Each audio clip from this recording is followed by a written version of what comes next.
นิสัยเมื่อก่อนผมเป็นคนดี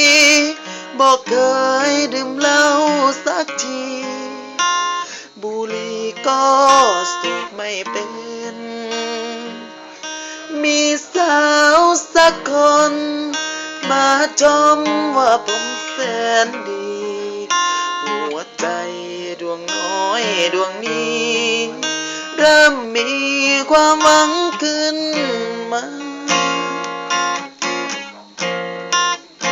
แล้ววันเลยผ่านเหตุการณ์เปลี่ยนไป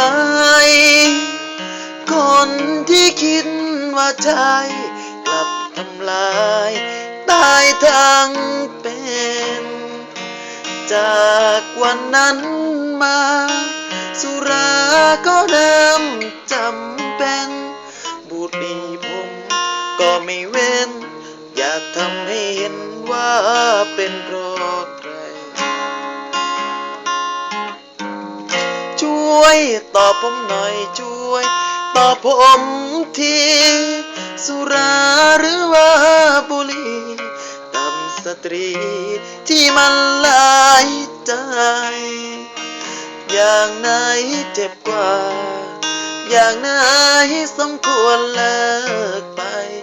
อย่างไหนที่มันโหดร้ายช่วยอธิบาย